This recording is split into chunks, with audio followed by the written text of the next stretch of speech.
Are those your hands in Vibe? Yeah. Remember the hand that has... Those are Suge's hands. Wow. Yeah, that one. I present him. All right, great. Good. Yeah, congratulations on the nomination. Thank you. That means a lot. Your life has changed dramatically in the last 3 years, and then particularly in these last 3 months. No doubt. Okay? Not lying. It has been a big difference. What's it mean to you, especially these last 2-3 months of your life? It is a good reward for the patience of being in a maximum security penitentiary. You know, all the times when I could have acted up, or all the times when I could have went one way and I was like, I know this ain't forever. I'm going to just ride this out, and I know it's going to be my time again. And now it is my time again, and I appreciate everybody that wrote me letters, telling me to be patient and wait, everybody that, you know, helped me to see that, you know, as long as you got your faith, you know, you can ride anything. There's nothing too scary where I'm going to just give up, you know what I mean? I've seen hell and everything after it, so. It's been some very interesting articles out recently. This man here is responsible, Papa G, getting a lot of press out about you all. Let me ask a comment about one of the things that I read. Certainly you're here at the family now. You all call this a family. Mm-hmm. What's it mean for you to be here with Death Row? It means that I have to give my 110% so that all the rappers under me can give their 110%, so that everybody else, all the peer rappers like the Dog Pound and Snoop, to give their 110%. Should give his 110%, Papa G give his 110%, and that's what makes Death Row Death Row. That's what makes us have record-breaking album sales and things like that. Is we give 110%.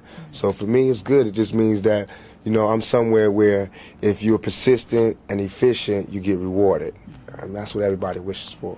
Your focus seems clear. I think, like you said, being in maximum security, certainly there's a lot of things for one's head and one's focus and desires and dreams. You come out, you hear a lot of controversy going on right now about rap, just the Time Warner dropping Interscope and a lot of things that have resulted from people saying it's a bad image, it's bad for young people. Tell us your comments on that. I said so many comments on this, but basically it's a hypocritical view, because what you're saying is, it's okay for us to live in the dirt, in the gutter, in less than human conditions, but it's not okay for us to tell people that we're living in these conditions. Everything was cool, you know. The ghetto was okay. It was habitable until we started talking about exactly what were the repercussions of living this type of lifestyle. What happens when you live in this kind of environment? What type of person it changes you into? Now all of a sudden it's like you can't talk about that. But this is what we live in. We don't have a choice. You know what I mean? It's either we really kill people, do dope, sell dope, and have murders and do all this crazy stuff, or we talk about the fact that we got so close, man. If it wasn't for this rap thing, we would really have to do A, B, and C. You know what I mean? And that's not good. That's not nothing to look up to, but that's the truth. That's how it is, you know. Every human being inside your chest or your stomach or whatever, we're all given from God the survival instinct. And everybody has to live. Self-determination. You have to live. You have to be able to live and survive and live like a human being, not like an animal. So whatever it takes to live like that is what happens, whatever it takes. If you put Bob Dole in those conditions, he would do the same thing. So would C. Dolores Tucker. If she wasn't so rich, she didn't have the pearls, and she didn't have the NAACP backing her up, and all these conventions and coalitions backing up, and she was by herself, and she was on welfare, she would love our music, because she would know what this music breeds. She would know where we from, what we talking about. But from where she at, she can't understand and not understand where they coming from, because now that I got money, it's hard for me to hear a lot of the stuff that we got to listen to. But I can't be a hypocrite, though. I got to understand it's only a few dollars that's keeping me from being that right there. Image is everything. Papa G is taking good care of you guys, you know. Tell me what it means to have George Price behind you all, out there in terms of publicity, really getting the word out, and the truth, as you all want to speak it. What does that mean to you?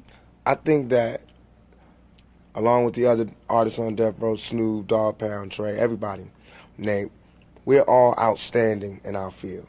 And I think that Suge, in terms of being a manager, CEO, he's outstanding in his field. I think that Papa G is just keeping that tradition along by being outstanding in the field of publicity and getting the things that we have in our head to the heads of millions of people, letting them see what we see and look at it how we want them to look at it. You know what I mean? Like the vibe cover, that's how we feel, like a mob, like a family. You know, we want people to see that. Not mob like guns and things, but mob like family. Like you say to do this, we do this. And like with the New York Times cover, that's like the ghetto coming home picture, you know what I mean, with the cash and all of that. Every time somebody come out of jail, they got to take those kind of pictures. They got to get their humanity back from all the days they had to bend over and have some man looking in they, you know what I mean, for all the times they had to strip naked, for all the times they had to cut their visit short and couldn't hold their girl and couldn't kiss their girl.